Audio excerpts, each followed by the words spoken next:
Hi guys, welcome back to another drawing video. If you're new here, thank you for checking this out.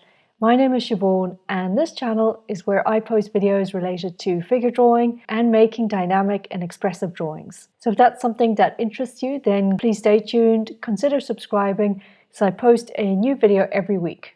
I'd also love to hear from you. If you're an artist, please leave a comment below and let me know your thoughts on this approach to drawing, especially figure drawing. It's really good to hear other people's perspectives, and then everyone else who reads the comments can learn from you as well.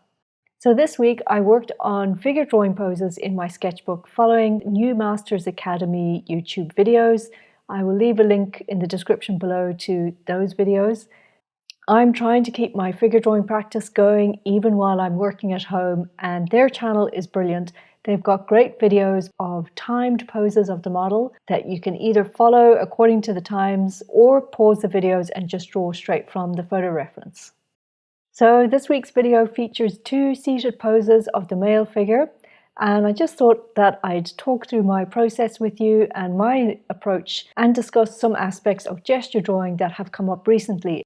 So I hope you enjoyed the video and I'll check back in with you at the end.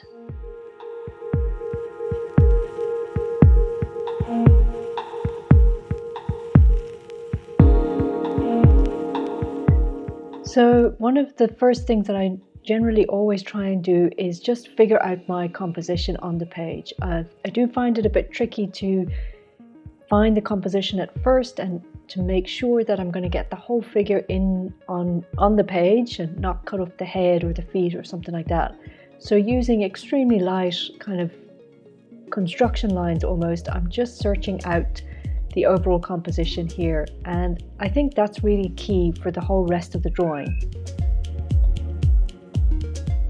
Just keeping a very loose and searching line at this stage will help me to figure out if I'm going to go off the page or if I'm able to keep everything inside the page. These initial lines are loose, they are gestural, but they're very much based on what I'm observing, so they're not random scribbles as such, certainly not yet. I'm really trying to place the landmarks for this drawing down onto paper.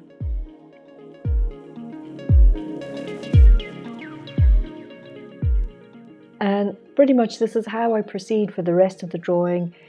I mean, you could at some point let go of this gestural mark and start to become very specific, but there's a couple of reasons why I don't do that, and that's something I was going to talk about today in this video. I got a great question recently, what's the point of gesture drawing? And I suppose you could say that there's almost two answers to that question. The first one is that typically everybody who goes to a live figure drawing session will use the first couple of poses that take place as warm-up poses. So you might have poses that are 1 minute or 2 minutes or even 30 seconds. And to try and get the whole figure down in that length of time, you can't do it unless you use a gestural mark or a gestural line.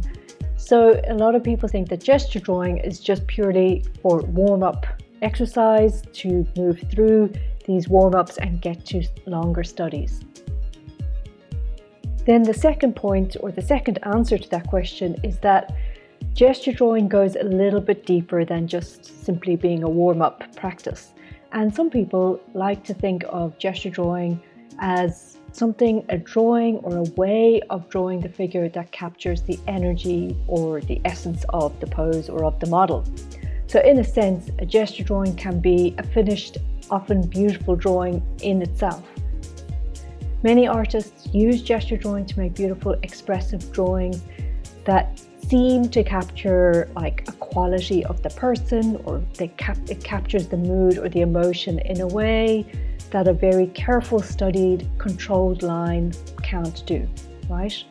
So I guess then it just comes down to your personal taste in what you want to, what kind of drawing you want to make and what kind of drawing you appreciate. Personally, for me, the point of drawing gesturally has less to do with either warming up or making a finished drawing and more to do with just figuring stuff out. So I use gesture drawing as a way to understand what I'm looking at, like whether it's a still life or the model in a live setting or from photo reference. For me, I'm not great at drawing perfect proportion or perfect scale by any means. So my line work is really all about figuring stuff out, mapping out the form. And at the end of the day, I like that aspect of the drawing because it kind of leaves a bit of a history or a bit of a story on top of the drawing. I guess the question really is, are these gesture drawings finished drawings? And that's really up to you. I don't know. I'm still trying to work it out. Certainly in my sketchbook, they don't really feel like finished drawings, but maybe somebody else might come along and say, yeah, that is a finished drawing. Ultimately, I think you should think of gesture drawing, the point of gesture drawing, in this way, as a way of searching and a way of working stuff out and letting your mark making be less controlled and a bit more free, because in that sense then you're open to new possibilities. It's like you're not so much imposing a finished drawing on top of your process. So don't know if that's answered the question. Let me know below if you've got any thoughts about what the point of gesture drawing is. As I say, for me, it's just a way of figuring stuff out, and that's why I work very lightly in the beginning and work up the drawing over time.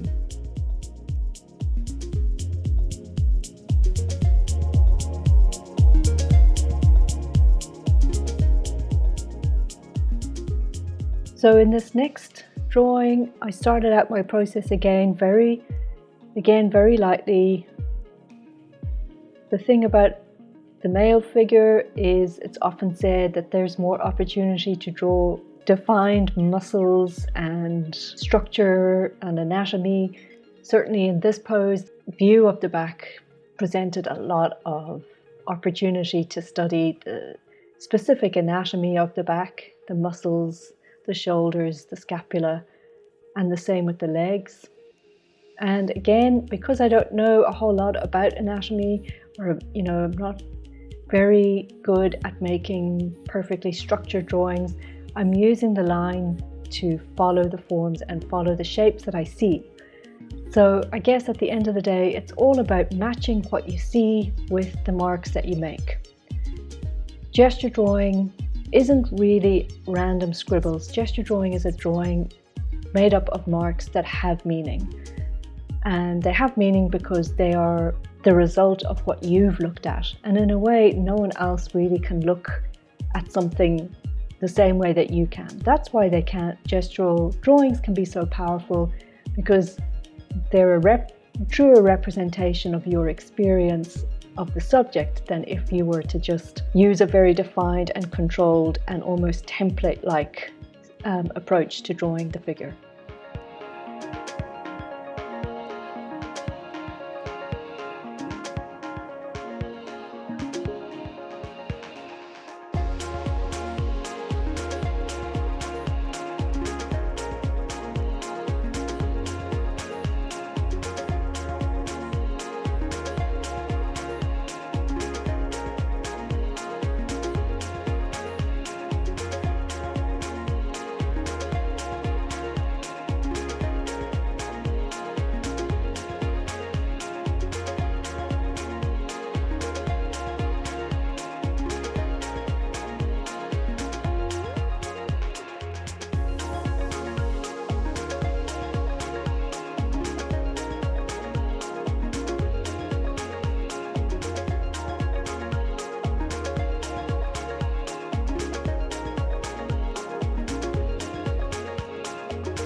Thank you so much for sticking with me right to the very end and watching this video all the way through. I hope you enjoyed the video and got some inspiration or ideas for your own drawing practice. Let me know below if you've got any comments. I hope to stay in touch, and I hope to see you in the next video.